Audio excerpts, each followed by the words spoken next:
What's up, everybody? Welcome into another episode of Bulls Latest. Your host, Matt Johnson, here as we kick off another week of the NBA offseason. We have finally made it. Training camp officially opens tomorrow and kicks off for the Chicago Bulls. Today, we have Media Day on Monday. I'm excited for this upcoming season for the Chicago team. A lot of optimism with this young roster that they have. I wanted to start today's show by going over the Bulls' official training camp roster with you guys and just running down quickly the names. Nothing really too unexpected when it comes to this group of guys. A lot of these guys were expected to be a part of this training camp roster, and honestly, this is filled with a lot of young talent and a lot of guys I think can contribute to this season coming up here. Starting, we have Kobe White, followed up with Emmanuel Miller, Josh Giddey, of course, Javon Carter, Dalen Terry, Summer League standout Yuki Kawamura. You got Nikola Vucevic, Ayo Dosunmu, Zach Collins, and Kevin Huerter, Manas Buzelis, Julian Phillips, Muhammad Gee. I'm interested to see what he brings to the table. Not honestly certain of what his future is going to be with the Chicago Bulls. That should be an interesting name to watch. Noah Sange, obviously newly drafted, Jalen Smith, Trey Jones, Isaac Okoro, Pat Williams, and Lachlan Ulbrich rounding out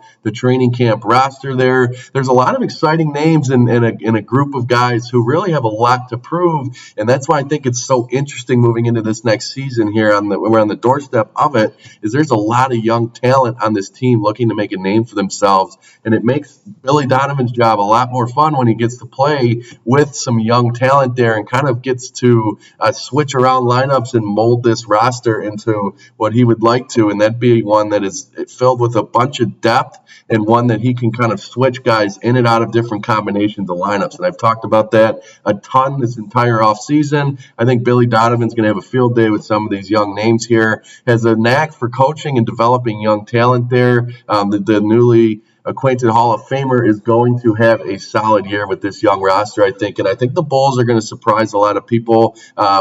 This training camp roster, nothing really jumps out as things that were unexpected in terms of names that are on it. So looking forward to things kicking off here. The preseason, of course, kicking off next week. Cannot wait for ball to start again here. Switching gears, I wanted to, and this is just a hypothetical, but this has to be brought up considering the devastating news that this team just got in Fred VanVleet being out for the entirety of this upcoming season after suffering that injury there. They're going to need another guard here. It's a major blow to a Houston franchise who really is in win-now mode after making that huge deal for Kevin Durant. Before this injury happened, I had the Houston Rockets coming out of the Western Conference. That was my pick to represent the West in the NBA Finals this upcoming season. If you're the Rockets, quite frankly, if you're the Bulls, it's a phone call that needs to be made. And if you're the Bulls, you're picking that up because of Houston's payroll and the dried up free agent market. You look at Houston, and a trade is the only real solution to the problem that they have right now. And the Bulls just so happen to have a player that fits the VanVleet role perfectly. White is in the final year of his contract. He informed the Bulls and the team several times now that he would not be taking an extension until he hits free agency this next summer and is part of a crowded guard room here in Chicago. So at the very least, I know there's going to be a lot of backlash with Bulls fans wanting to even discuss a Kobe White trade as we're so close to yet another season. He's obviously coming off a career year, but I think you have to do due diligence here if you're the Bulls front office. If they come calling, you got to pick up the phone and see what the Rockets are willing to offer, because you might be able to land a lot more than you would, in other times of the season when a team is desperate right now, like Houston is, to really compete in a loaded Western Conference. So that's just something to throw out and kind of get the wheels spinning on. But I know we have a lot more to look forward to, but you can always look at trade scenarios and teams that are on the market for a guy like Kobe White, who's set to hit unrestricted free agency and just this next summer. So we'll keep an eye on that, see if anything transpires there. Honestly, with anybody in the rest of the league as well, I think the Houston Rockets are going to look to be active to try and add something in terms of upper-level talent there to acquaint and kind of complement that solid roster that they've built with bringing in superstar Kevin Durant. So we'll see what happens there.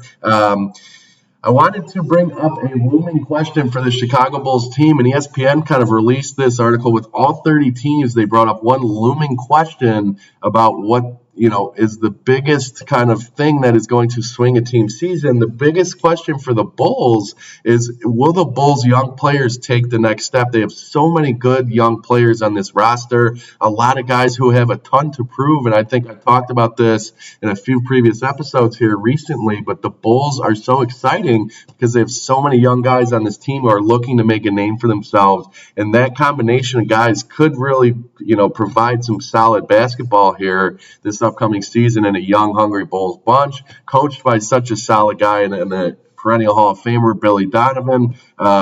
I just think after you look at this Bulls organization as a whole, after moving on from DeMar DeRozan and the Zach LaVine era, the Bulls have really transformed their roster into a collection of young players who believe they still have upside. You have Josh Giddey at just 22 years old, Kobe White obviously at 24. Modest Buzelis is only 20 years old, and I really think he's set to come into his own this season. He showed a lot of flashes of being a much different player.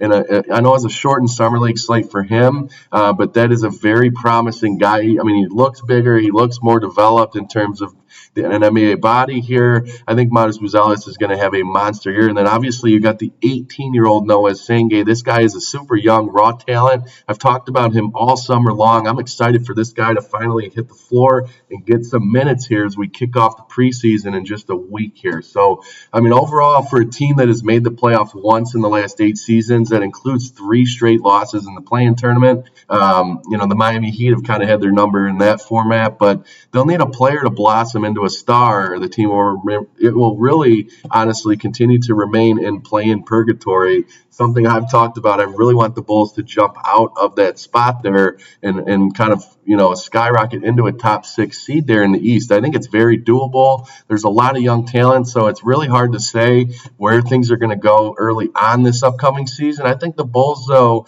in an Eastern Conference that I've talked about, has a lot to desire in terms of being a top team in the East with all the injuries this year. There's a lot of teams that I think, like you look at the Indiana Pacers in the NBA Finals a year ago, they're going to be a different team and look drastically different without Tyrese Halliburton in Boston. And so it leaves the East kind of more wide open than people think. And I think that, when you look at the young talent on this Bulls roster as a whole, it offers some optimism and some excitement as we move into this upcoming season. So I certainly can't wait for that. I'm keeping my fingers crossed that it's going to be a good year. Honestly, more than anything else, I'm looking for these young guys to develop, and I'm looking for the Bulls to win ball games while they do so. And I think that it's very doable when you look at the scope of this upcoming season for the Bulls. So let me know what you guys think in the comments. Will the young players on this roster take the next step? I'd be curious to know what you guys think. What's your predictions as we sit here on the cusp of yet another Bulls season kicking off? So, wrapping up today's show, I want to go over just some NBA news and things that are going on around the league as we get ready to kick off training camps across the league. Jonathan Kuminga is still in that stalemate with the Golden State Warriors. He won't appear at Media Day today. He's got a couple contracts still on the table, and his agent has notified the Warriors that he doesn't want to take any of the ones that are currently on the table. I know one of the deals is a 2-year deal for $45 million, and the other one is a 3-year deal for $75.2 million. And then, you also have a deal without a team option on the table. And I know he's looking for the security of a longer-term deal. And so that one without a team option on the table is a 3-year, $54 million deal. So that'll be interesting to continue to monitor. Obviously, I've given Jonathan Kuminga a lot of time during this show. I think he's a great fit for the Chicago Bulls, but, I think we'll have to see what happens with them. They obviously had the big signing of Al Horford just a few days ago here. Al Horford is going to be a very solid veteran piece for that group, and that deal finally gets done. Looking at some other news here, an Eastern Conference opponent, the Philadelphia 76ers announced that there's no return timeline set for Embiid or Paul George to return from their respective knee surgeries there. That's a team who has a lot of veteran talent. Really interesting to see what direction they had with those two guys on the shelf to start the season. This was a huge blow to a Portland Blazers team, which I've told you guys I'm very optimistic is going to be very solid this upcoming season. The Blazers' Scoot Henderson suffered a left hamstring tear during an offseason workout earlier this week. He's expected to return to basketball activities in 1 to 2 months here. That's about it for the NBA news. We are just on the brink of training camp opening across the league. I cannot wait for this to roll out starting tomorrow. We got media day today. I will update you guys on anything Chicago Bulls as we look ahead to the preseason kicking off in just a week. Again, I want to thank you guys for joining me on another episode of Bulls Latest to kick off this week. I'm excited to have you guys along for the ride for this upcoming season. I want to thank you guys for your support with this show. It's been a great off season. Hit that like and subscribe button. It goes a long way for the channel, and it's much appreciated by myself here. Your guys' support has been awesome. Thanks again for joining me, though, today, guys, and we will see you tomorrow.